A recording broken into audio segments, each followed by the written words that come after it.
नमस्कार दोस्तों। 16 मई 2025 के समाचार पत्रों में एक जो सबसे महत्वपूर्ण समाचार आया है, संवैधानिक समाचार है और पीसीएस और आईएएस के सामान्य अध्ययन का जो द्वितीय प्रश्न पत्र है उसके लिए बहुत ही महत्वपूर्ण है। साथ ही साथ पीसीएस प्री, आईएएस प्री सभी परीक्षाओं में यह प्रश्न अनिवार्य रूप से पूछा जाएगा, तो इसलिए आप इसको बहुत ही बारीकी से इसको प्री एवं मेंस के दृष्टिगत रखते हुए अवधारणात्मक तरीके से उसका कॉन्सेप्चुअल विस्तार से उसको आप पढ़ने की समझने की कोशिश करिएगा। इसलिए मैंने इसके संबंध में पृथक से वीडियो तैयार कर दिया है ताकि आप इसको डीपली समझ सकें।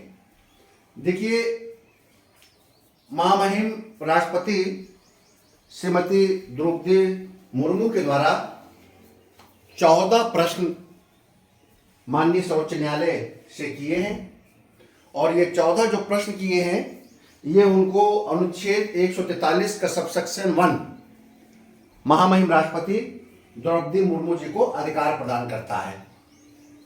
अनुच्छेद 143(1) ये कहता है, यदि किसी समय राष्ट्रपति को यह प्रतीत होता है कि कोई ऐसा विधिक या तथ्यात्मक प्रश्न उत्पन्न हुआ है या होने की संभावना है जो इस प्रकार का है और इस प्रकार के सार्वजनिक महत्व का है कि उस पर सर्वोच्च न्यायालय की राय प्राप्त करना आवश्यक है, समाचीन है, तो वह उस प्रश्न को विचार करने के लिए उस न्यायालय को निर्देशित कर सकेंगे और वह न्यायालय ऐसी सुनवाई के पश्चात जो वह ठीक समझता है राष्ट्रपति को उस पर अपनी राय भेज सकता है।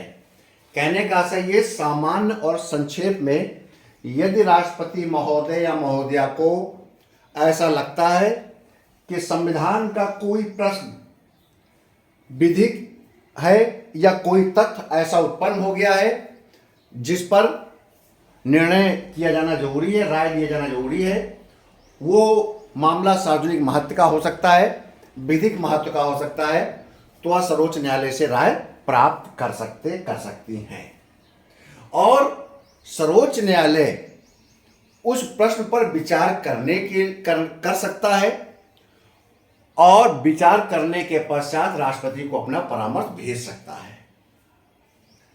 अंग्रेजी में अगर इसे कहें, if at any time it appears to the president that a question of law or fact has arisen or is likely to arise, which is of such nature and of such public importance that it's expedient to obtain the opinion of the Supreme Court upon it.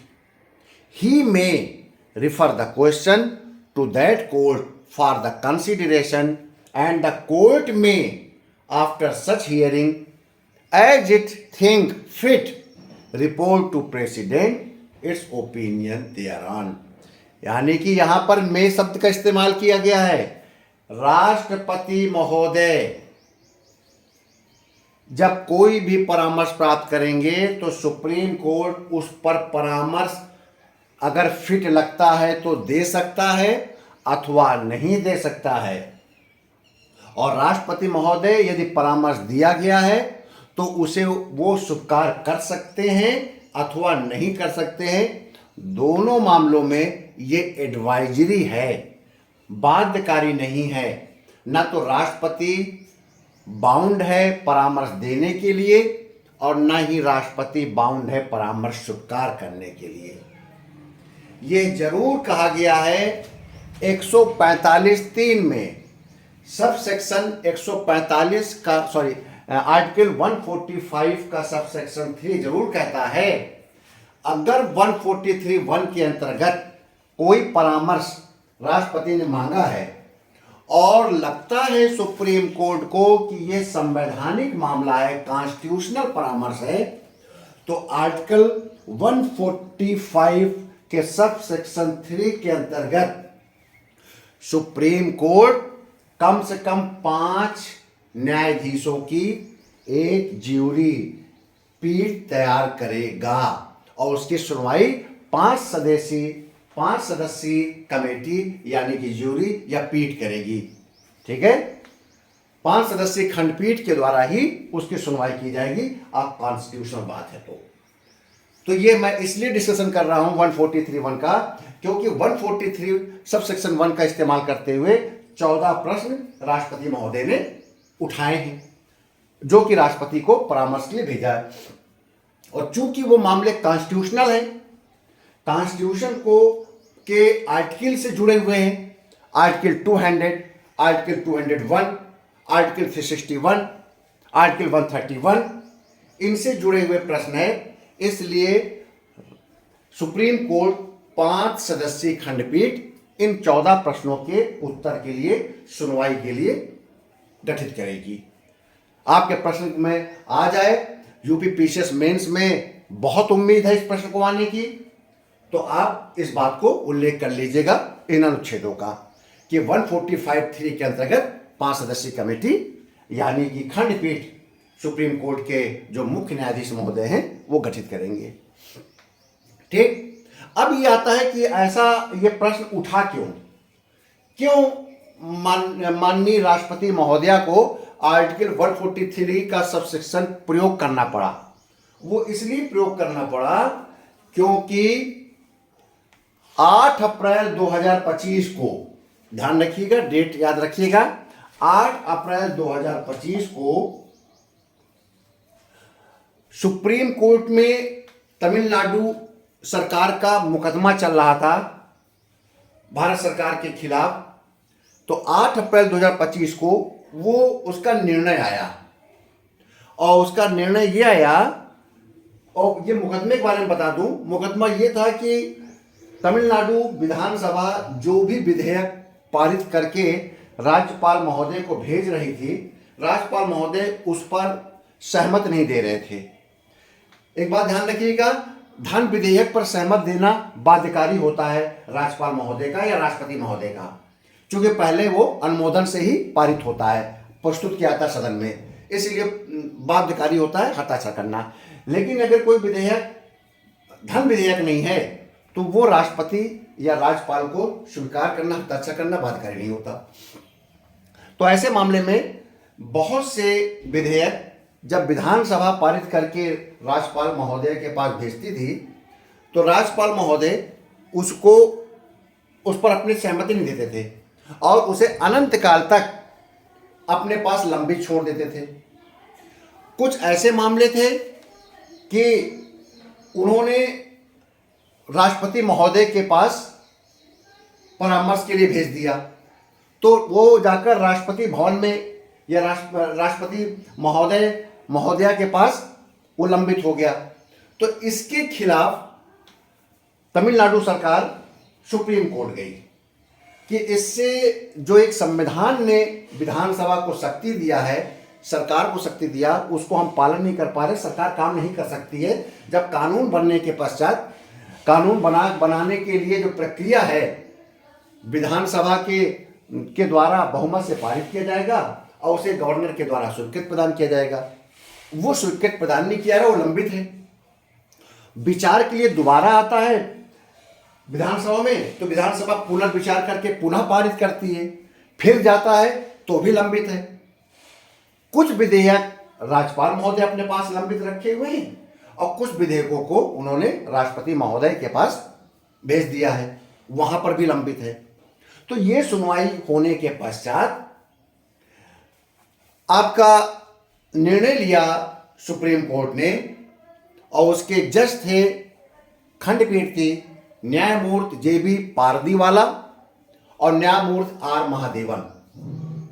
उन्होंने अपने निर्णय में कहा कि राज्यपाल का विधेयकों को अनिश्चित काल तक लंबित रखना असंवैधानिक है। ये पहली बार ऐसा निर्णय दिया गया, पहली बार कि राज्यपाल को अनिश्चित काल तक लंबित रखना संवैधानिक है, और ये कहते हुए अपने विशेष शक्ति जो सुप्रीम कोर्ट को मिली है 142 एक विशेष शक्ति सुप्रीम कोर्ट को मिली है, जो कि पूर्ण न्याय, एब्सोल्यूट जस्टिस की बात करता है। तो एब्सोल्यूट जस्टिस मतलब पूर्ण न्याय का अधिकार दिया गया है और इसके अंतर्गत सुप्रीम कोर्ट को आदेश देने का अधिकार है। यानी कि यहां पर सुप्रीम कोर्ट को किसी भी संवैधानिक मामले को रिव्यू करने का अधिकार मिल जाता है 142 के तहत। और रिव्यू करते हुए उन्होंने इन सभी 10 विधेयकों को जो राष्ट्रपति महोदया या राज्यपाल के पास पेंडिंग पड़े हुए थे उनको डीम्ड एसेम्प्ट स्वीकृत माना गया, समझते हुए कानून बनाने की घोषणा सुप्रीम कोर्ट ने कर दिया। ठीक। और यह कहा कि राष्ट्रपति महोदय भी अपने पास किसी विधेयक को 3 माह से ज्यादा नहीं रखेंगे। राज्यपालों के लिए कहा गया कि जब आपके पास स्वीकृत के लिए आएगा तो आप 3 माह तक रोक लें। जब वो पुनर्विचार कर के बाद फिर से अगर विधानसभा पारित कर देगी तो उसके बाद आप केवल 1 माह तक रोक सकते हैं। और राष्ट्रपति महोदय के लिए कहा गया कि आप 3 माह तक रोक लें। इन प्रश्नों के द्वारा, इस निर्णय के द्वारा जो निर्णय दिया सुप्रीम कोर्ट ने, इसको सरकार ने, भारत सरकार ने चैलेंज तो नहीं किया क्योंकि वो मान लिए गए आर्टिकल 142 के द्वारा कानून, लेकिन इसके आधार पर उन्होंने, राष्ट्रपति महोदय ने कुछ प्रश्न उठाए। आपको देख के ही लग रहा होगा कि कानून बनाने का अधिकार राज्य में है, राज्य के विधानमंडल को और राज्यपाल महोदय को, और केंद्र में है संसद को और राष्ट्रपति को।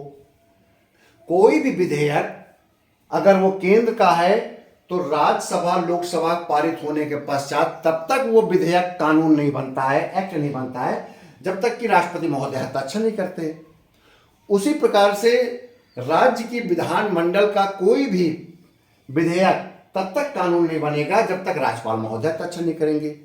अब चूंकि इन 10 विधेयकों पर राष्ट्रपति के ना तो हस्ताक्षर हैं और ना तो राज्यपाल के हस्ताक्षर हैं, तो और उसको कानून मान लिया गया, तो एक प्रश्न ये आ रहा है कि क्या ऐसा भी हो सकता है कि राज्यपाल या राष्ट्रपति, ये तो राज्यपाल के मामले में हुआ क्योंकि राज्य विधायक थे, कल ऐसा भी होगा कि केंद्र का भी कोई, संसद का कोई विधेयक संसद में पारित होकर जाएगा और राष्ट्रपति महोदय उस पर हस्ताक्षर नहीं करेंगे, तो मामला न्यायालय में जाएगा और मामला न्यायालय में जाते हुए उसे डीम टू बी एसेंट मान लिया जाएगा और कानून मान लिया जाएगा। तो एक प्रकार के संवैधानिक स्पष्टता के लिए राष्ट्रपति महोदय ने, क्योंकि आज तो ये जो प्रारंभ हुआ है, कल आने वाले समय बहुत अधिक ऐसा हो सकते हैं प्रक्रम, बहुत सी सरकारें जा सकती हैं कोर्ट में अगर उनके कानून को पारित नहीं किया जा रहा है। विधानमंडल के पारित होने के बाद राज्यपाल या राष्ट्रपति महोदय हस्ताक्षर नहीं कर रहे हैं, तो इसी आधार पर, इसी प्रकरण को, इसी को नजीर बनाते हुए इस केस को सुप्रीम कोर्ट पहुंच जाएंगे और इसी के आधार पर कहेंगे कि इसमें बहुत समय तक लंबित है और आपका इसको डीम टू बी एसेंट माना जाए। तो इसके आधार पर भविष्य में प्रश्न उठेंगे, इसीलिए राष्ट्रपति महोदया ने 14 प्रश्न सुप्रीम कोर्ट के सामने प्रस्तुत किए हैं। 14 प्रश्न में पहला प्रश्न यह है कि क्या जब कोई विधेयक अनुच्छेद 200 के तहत राज्यपाल को प्रस्तुत किया जाता है तो उनके पास कौन कौन से संवैधानिक विकल्प उपलब्ध हैं। नंबर 1 तो क्वेश्चन है, what are the constitutional options available to the governor under article when a bill is presented to him और हर। मान लीजिए अनुच्छेद 200 को आप समझ लीजिए। अनुच्छेद 200 कहता है कि जब राज्य की विधानमंडल किसी विधेयक को पारित करता है तो वो विधेयक स्वीकृत के लिए राज्यपाल महोदय के पास जाता है। आर्टिकल 200 कहता है राज्यपाल महोदय उस बिल को या तो स्वीकृत प्रदान करेंगे या उस बिल को रोक लेंगे, सहमति को रोक लेंगे, या राष्ट्रपति महोदय के विचार के लिए भेज देंगे, या उस विधेयक को विधानमंडल को पुनर्विचार के लिए वापस कर देंगे। यानी कि 4 अधिकार आर्टिकल 200 में दिए गए हैं जो आप हमेशा याद रखेंगे, क्योंकि अनुच्छेद 143 की जब बात आएगी तो इन आर्टिकल की बात आएगी। 142 में आपको बता चुका हूं, 143 परामर्श है, 200 ये कहता है कि राज्य में विधानमंडल जब किसी विधेयक को पारित करेगी तो उस पर स्वीकृति प्रदान करेंगे राज्यपाल महोदय। जब वो विधेयक स्वीकृत होने के लिए जाएगा तो राज्यपाल महोदय स्वीकृत को दे सकते हैं, स्वीकृत को रोक सकते हैं, राष्ट्रपति महोदय के विचार के लिए संरक्षित कर सकते हैं या पुनर्विचार के लिए विधेयक को फिर से विधानमंडल के पास वापस भेज सकते हैं। 200 कहता है। ठीक, तो जो पहला उन्होंने क्वेश्चन किया कि कौन कौन से संवैधानिक विकल्प उपलब्ध हैं, तो ये संविधान में लिखा है, तो इस पर बहुत ज्यादा विचार करने की जरूरत नहीं होगी कोर्ट को। दूसरा क्वेश्चन उन्होंने कहा, क्या राज्यपाल को अनुच्छेद 200 के तहत विधेयक पर निर्णय लेते समय मंत्रि परिषद की सलाह से बंधा हुआ माना जाता है? क्या जब आएगा तो क्या मंत्रि परिषद की सलाह लेगा? बिल्कुल से मंत्रि परिषद के लिए सलाह लेना है कि नहीं लेना है, इस पर अब हमारी सुप्रीम कोर्ट निर्णय लेगी। ठीक, तीसरा, क्या अनुच्छेद 200 के तहत राज्यपाल द्वारा विवेकाधिकार का प्रयोग न्यायिक समीक्षा के अधीन है? उन्होंने कहा कि जब अनुच्छेद 200 में कहा है कि कोई भी विधेयक को या तो स्वीकृत देंगे या रोक लेंगे या राष्ट्रपति के विचार के लिए भेज देंगे या आपका पुनर्विचार के लिए विधानमंडल को वापस कर देंगे, तो ये जो उनका स्वविवेक है राज्यपाल का, 4 अधिकार दिए गए हैं, तो क्या इसकी जुडिशियल रिव्यू हो सकता है 142 के तहत? क्या सुप्रीम कोर्ट अपने पूर्ण न्याय के अंतर्गत डिसीजन दे सकते हैं? तो ये बता दीजिए कि विधेयकों पर जो राज्यपाल की शक्ति है क्या वो जुडिशियल रिव्यू के अंतर्गत आ रही है? तीसरा क्वेश्चन उन्होंने राष्ट्रपति महोदय ने पूछा, क्या अनुच्छेद 361 राज्यपाल के कार्यों की न्यायिक समीक्षा पर पूर्ण प्रतिबंध लगाता है? अनुच्छेद 361 राज्यपाल के कार्यों की न्यायिक समीक्षा पर पूर्ण प्रतिबंध लगाता है, क्योंकि अनुच्छेद 361 ये कहता है कि राज्यपाल को इम्यूनिटी प्राप्त है अपने कामों को करने के लिए, यानी कि राज्यपाल अपने पदीय दायित्वों को पदीय दायित्वों के अधीन जो भी काम करेंगे वो जुडिशियल कंसिडरेशन के अंतर्गत नहीं होगा। जैसे कहते नहीं है सुप्रीम कोर्ट, हाई कोर्ट के जजेस कोई भी निर्णय ले, कॉन्स्टिट्यूशन पर बैठा हुआ व्यक्ति जो भी काम करेगा वो जुडिशियल कंसिडरेशन के अंतर्गत नहीं आएगा। सॉरी। तो उन्होंने यही क्वेश्चन किया कि आप हमें बताइए कि क्या न्यायिक समीक्षा के अधीन रहेगा जो ऐसा कोई जो काम करेंगे अनुच्छेद 361 के अंतर्गत। ठीक, क्योंकि अनुच्छेद 361 राज्यपाल को उनके कार्यों के लिए स्वतंत्र बनाती है। ठीक, अगला क्वेश्चन किया, यदि संविधान में कोई निर्धारित समय सीमा नहीं है तो क्या न्यायालय अनुच्छेद 200 के तहत राज्यपाल के निर्णयों के लिए समय सीमा निर्धारित कर सकता है? बहुत अच्छा क्वेश्चन है। आर्टिकल 200 आपने देखा ही है, मैं फिर से आपको दोहरा दूं। आर्टिकल 200 कहता है कि अगर कोई भी विधेयक जाता है राज्यपाल के पास तो राज्यपाल या तो उस विधेयक को रोक लेंगे या सहमत देंगे या राष्ट्रपति के महोदय के विचार के लिए भेज देंगे या विधानमंडल के लिए पुनर्विचार के लिए वापस कर देंगे। तो उन्होंने क्वेश्चन किया कि ये जो 200 तहत के अंदर जो राज्यपाल को अधिकार प्राप्त है क्या उसमें समय सीमा भी लिखा है? क्या समय सीमा निर्धारित किया जा सकता है? तो अब सुप्रीम कोर्ट पर बताएंगे कि सुप्रीम कोर्ट ने किस आधार पर 3 महीने की समय सीमा निर्धारित किया है। अगला क्वेश्चन किया, क्या अनुच्छेद 201 के तहत राष्ट्रपति द्वारा विवेकाधिकार का प्रयोग न्यायिक समीक्षा के अधीन है? जैसे मैंने आपको बताया, फिर से याद रखिए, 200 तो मैंने बताया कि राज्यपाल को ताकत दी गई है विधेयक के बारे में और 201 दिया गया है राष्ट्रपति की ताकत। यदि विधानमंडल का यदि राज्यपाल महोदय किसी विधेयक को राष्ट्रपति महोदय के समक्ष विचारार्थ प्रस्तुत करते हैं, खास तौर से वही विधेयक जाते हैं जिन विधेयकों से राष्ट्र की एकता, अखंडता, शांति, व्यवस्था, सुरक्षा या संघ का कोई भी कानून व्यवधानित होने की संभावना होती है, या लगता है कि उससे एक संविधान के किसी अनुच्छेद का, ऐसे अनुच्छेद का उल्लंघन हो सकता है जो संघीय सूची का है। तो ऐसे मामलों को, ऐसे विधेयकों को राज्यपाल राष्ट्रपति के पास अनुच्छेद 201 के अंतर्गत भेजते हैं। तो इसी 201 के अंतर्गत पूछा आपका सुप्रीम कोर्ट से राष्ट्रपति महोदय ने कि क्या 201 के संबंध में निर्णय लेते समय क्या मेरा सुविवेक संवैधानिक रिव्यू, कॉन्स्टिट्यूशनल रिव्यू के अंतर्गत होगा? क्या उसका रिव्यू किया कर सकता है सुप्रीम कोर्ट? क्या उस पर 142 का इस्तेमाल कर सकता है? यह पूछा है। अगला क्वेश्चन पूछा, यदि संविधान में कोई निर्धारित समय सीमा नहीं है तो क्या न्यायालय अनुच्छेद 201 के तहत राष्ट्रपति के निर्णयों के लिए समय सीमा निर्धारित कर सकता है? पुराना ही क्वेश्चन है, 201 में तो कोई समय सीमा है नहीं, ना तो अनुच्छेद 200 में है, तो वही पुराना क्वेश्चन है। एक ही क्वेश्चन का फिर दोबारा उन्होंने दूसरे तरीके से घुमा के पूछ लिया है। वही बात है कि क्या उसके लिए समय सीमा निर्धारित होगी राष्ट्रपति के लिए? पहले तो पूछा था राज्यपाल के लिए, इसमें पूछ लिया राष्ट्रपति के लिए समय सीमा। अगला क्वेश्चन है, क्या जब राज्यपाल कोई विधेयक राष्ट्रपति के अनुमोदन के लिए भेजता है तो राष्ट्रपति को अनुच्छेद 143 के तहत सुप्रीम कोर्ट से सलाह लेना आवश्यक है?